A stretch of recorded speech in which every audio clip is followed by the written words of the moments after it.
Ah, mais vous êtes là, parfait ça. Quelle pire intro de boomer. Comment ça va? Je suis content de faire cette vidéo, parce que les images que vous venez de voir, c'est un petit peu la raison pour laquelle j'étais absent ces 6 derniers mois, mais pas que, hein, ça remonte un petit peu plus loin. Donc dans cette vidéo, un petit peu confessions intimes, avec ce cadre un petit peu sympathique qui change, où je vais parler posément, de façon assez transparente, des raisons pour lesquelles j'ai dû faire une pause et pourquoi c'était une excellente idée pour revenir un petit peu en force sur YouTube, mais ça va prendre encore un petit peu de temps, vous inquiétez pas, je vais tout vous expliquer ce qui s'est passé. En fait, si on reprend le problème, il est là depuis pas mal de temps. Ça fait déjà quelques mois qu'on voit des vagues successives de youtubeurs qui vous disent j'ai besoin d'une pause. Je pense notamment à Mastu, à Cyril dernièrement, ou encore McFly et Carlito. Alors je me compare pas du tout à eux, mais c'est un petit peu le même syndrome que j'ai eu, hein, et que je vois dans ce milieu. Il y a de plus en plus de courses à la super production, à la super image bien faite, le son bien, les 15 personnes qui bossent en backstage pour créer le meilleur concept et faire l'effet waouh avec une belle progression au niveau d'abonnés, au niveau des vues, des stats, etc.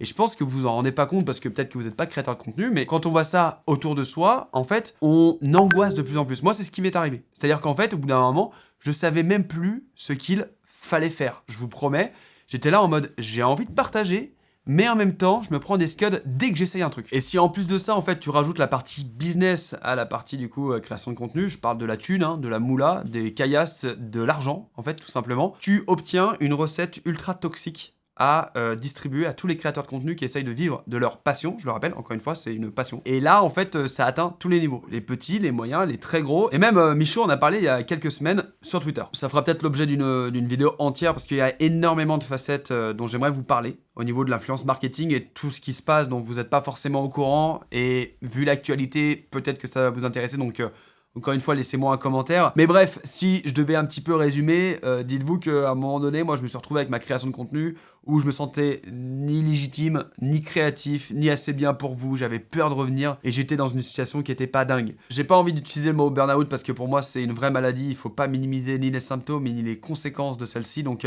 disons que j'ai pas été forcément au top et que j'ai dû me réfugier et faire un choix. D'un côté, vous avez le Guirush qui a envie de vlogger comme à l'ancienne, comme s'il avait 20 ans, qu'il n'avait pas du tout de responsabilité et YOLO. Et d'un autre, en fait, vous avez la réalité, une entreprise avec 14 salariés, 1 million d'euros de projet à m'occuper annuellement, et ma vie privée, ma santé mentale à protéger et à mettre entre les deux. Voilà. J'ai dû faire un choix et c'était assez évident pour moi, j'ai dû me concentrer sur mon agence, tout simplement parce que c'était mon agence qui allait me servir de roue de secours, si jamais l'influence un jour se pétait la gueule. Il faut savoir que l'influence marketing représentait à peu près 200-250 000 euros de chiffre d'affaires annuel. Donc, c'était pas du tout négligeable. Mais en fait, derrière, quand tu te rends compte que pour sortir une vidéo YouTube, il te faut 3-4 jours de travail à temps plein, je vous assure qu'en fonction du nombre de personnes impliquées et du budget derrière, c'était pas rentable. Et donc, du coup, j'ai dû vraiment me focaliser sur soit les OP commerciales, et j'ai pas honte de le dire. C'est comme ça que j'ai pu réinjecter constamment de l'argent et constamment de la valeur ajoutée à l'agence pour qu'elle puisse se développer. Le but, c'était de rendre l'agence autonome avec tous ceux qui m'ont accompagné depuis maintenant 3 ans. Et je suis hyper fier d'eux parce qu'aujourd'hui, je les ai formés. À leur tour, ils forment des gens et on apprend tous les jours, on se développe tous les jours. On est aujourd'hui challengé par des lancements monde, etc. Je vous ferai un petit update de ce qui se passe, mais c'est genre hyper stimulant. Et à ce propos, j'ai pas mal d'annonces à vous faire dans cette vidéo, donc tout fait que j'ai dû mettre YouTube de côté. Et la première étape, ça a été ma dernière vidéo avec la Ster 5. Faut savoir que mes reviews YouTube, quand je dis que je suis pas payé, c'est que je suis pas payé. Donc quand vous avez 5-6 jours de taf sur une vidéo, je le fais un petit peu pas gratuitement parce que j'essaye après derrière de faire des choses quali pour les revendre aux marques, soit le constructeur en direct, soit avec mes clients de l'agence. Mais à un moment donné, il y a une production de contenu vidéo et tu prends ce genre de commentaires. En fait, quand vous mettez ce genre de commentaires, et encore une fois, je ne suis pas le créateur de contenu qui se prend des shitstorms à longueur de journée comme d'autres peuvent. Franchement, force à vous les gars, parce que genre, clairement, c'est hyper néfaste. Mais il y a un truc qu'on dit pas souvent par rapport à ces vagues de commentaires qui sont pas super sympas à lire, c'est que non seulement vous touchez les créateurs, vous touchez les proches, surtout si elles apparaissent dans les vidéos, et vous touchez les équipes. C'est-à-dire que moi, quand j'ai mon équipe qui bosse 70 heures sur une vidéo pour lire Magnussen, même si c'est... On s'en fout, je ressemble à Magnussen, super, génial, j'adore la F1. Mais il n'y a aucun rapport, c'est ni constructif, ni ça fait avancer le débat. Et vraiment, vous vous rendez pas compte, mais chaque petit message, c'est peut-être 5% de mes commentaires, mais ça représente 99% de ce qui se passe à l'intérieur, de remise en question, de dire que t'es plus assez légitime, à la hauteur, tu dis peut-être des conneries. Moi, je vérifiais parfois pendant 15 minutes une info dont j'étais sûr de la vérité vraie, mais j'étais tellement fliqué qu'on me dise « Hey, à telle minute, t'as fait cette erreur !» Mais là, clairement, cette vidéo, j'ai dit « Ouais, non, les reviews, j'arrête. » C'est pour ça d'ailleurs que j'ai pas sorti la review du S5 II qui est prête. Hein. Je suis parti au Japon, je me suis occupé de tout le lancement France, de la communication autour du S5 II avec l'agence, etc. Les trucs qu'on a fait avec IPLN, c'était incroyable. Mais non, moi, j'arrive pas à sortir ma vidéo. J'arrive pas, en fait, à retrouver mon leitmotiv, c'est-à-dire être fier de ce que je fais. Quand je fais une vidéo, j'ai besoin que l'aboutissement de cette vidéo soit quelque chose de positif, tant sur le fond que la forme.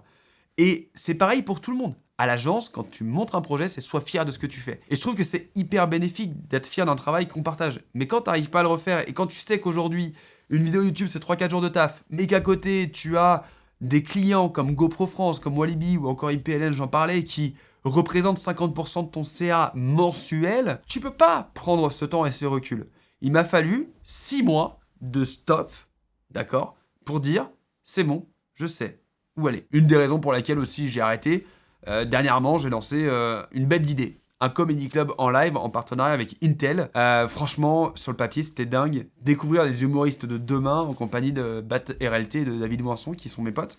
Le concept a été même repris par TikTok avec son TikTok Comedy Show ou Comedy Club. Sauf que eux, ils ont eu la cigale. Par contre, si j'avais su que ça allait être un four à ce point, waouh, franchement, je l'aurais vendu ailleurs. Clairement. Non, honnêtement, les KPI, aujourd'hui, c'est une partie du métier. Je suis pas ultra sensible à ça, même si ça va m'impacter quelque part dans mon discours, soit commercial, soit même de légitimité à faire ce genre d'émission, mais c'était l'OP de trop.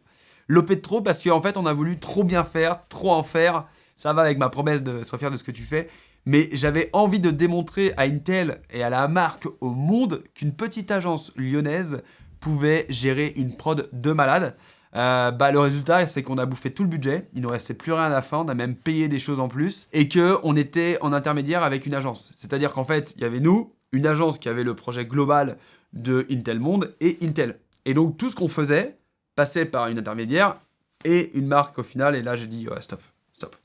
Je veux plus en fait faire ça, mes idées, mon équipe, mon travail, elle doit avoir de la valeur directe pour les marques. Et j'ai hâte d'être le 1er mai. Voilà, je vous fais un petit teasing, parce que oui, je vais avoir 2 enfants en fait. En fait, j'en ai déjà un, qui est une nouvelle filiale que j'ai inaugurée il y a quelques semaines sur Instagram. Elle s'appelle Peps. On va essayer de concentrer au même endroit notre force et notre savoir-faire autour de la vidéo, que ça soit du snack content, de la production avec une grosse équipe pour faire de la fiction, de la pub, du court-métrage. Et c'est d'ailleurs avec elle qu'on a produit le court-métrage de JB, aka The Eye Collection. Une journée avec l'Apple Watch Ultra, dont le making-of arrive ce dimanche. Ouais, il y a 3 vidéos qui arrivent cette semaine, et ça montre un peu ma motivation à revenir. Donc je vous attends vraiment ultra nombreux, et j'ai hâte d'avoir vos retours par rapport à ça. Et mon deuxième enfant, c'est aussi une deuxième filiale que je vais monter cette fois, le 1er mai, autour de l'influence marketing. Voilà, je vous en dis pas plus, mais ça va être un peu dans la même veine que la vidéo sur les fake influenceurs en 2018. Donc quelque chose d'assez disruptif qui va un petit peu, j'espère, bouger les choses. J'ai hâte parce qu'il y en a besoin. Je pense sincèrement que le pouvoir, il est dans les mains des créateurs et pas des agences. Donc on va essayer d'inverser les tendances. À ce moment précis, j'ai les plus sceptiques qui vont dire « Mais mec, comment tu peux gérer 3 boîtes tout seul? T'as déjà 14 salariés, c'est quoi la prochaine étape, c'est la morgue ou comment ça se passe ?» Et en fait, la vraie nouveauté, c'est que ces filiales, je les monte pas seul. Picture Element, je suis le seul décisionnaire de la société, mais Peps et l'autre filiale, je vais avoir ce qu'on appelle des associés, et je suis ultra content et fier parce que en fait ça te montre que tu es rejoint par des gens avec une certaine maturité, tu partages les mêmes valeurs que ces gens-là, et surtout tu partages les mêmes envies de co-construire, de créer, de fédérer et d'aller le plus loin possible. La première personne qui me rejoint, c'est Anthony. Vous la connaissez pas forcément, c'est une personne qui a eu une agence, une boîte de production avant, et qui a décidé du jour au lendemain de tout quitter pour tout transférer chez Peps. Je suis très très content de m'associer avec lui parce qu'il arrive avec toute son expérience, ses expertises et surtout sa niaque, sa volonté de construire. Et la deuxième personne, vous la connaissez très bien, c'est Fabien. Fabien qui a tout quitté lui aussi pour venir de Vannes à Lyon. Enfin d'abord à La Réunion, vous l'avez découvert dans ce vlog. En fait quand j'en parle avec énormément de nostalgie parce que pour moi c'était une des meilleures époques. C'était le moment où j'avais vraiment la vie rêvée. Mais bref, toujours est-il qu'il me rejoint et je suis très fier parce que Fabien c'est un tueur, il a des skills à faire pâlir les plus gros studios. Aujourd'hui c'est Hyperlapse, il casse tout sur internet. Il a encore plein de trucs en réserve et on a plein de choses à vous montrer, à construire tous les trois ensemble. Et bien évidemment que l'autre filiale, je vous présenterai aussi mes associés en temps voulu. Voilà, ça c'était un petit peu pour la partie business pro. Maintenant, qu'est-ce qu'on va faire de Guirush, de sa chaîne YouTube et de ses autres réseaux sociaux, hein, parce qu'il faut être un petit peu présent. Premièrement, j'ai toujours 20 ans dans ma tête, j'ai envie de vlogger à la main comme Casinesta à l'époque de 2018 ou 2016 même. Mais non, j'ai 33 ans, il faut que je m'adapte. Donc mon contenu va évoluer. Et il y a une deuxième chose que j'ai appris en 3 ans de boîte, c'est que vous n'êtes pas dans ma tête. Mais ni vous, ni quiconque ici présent.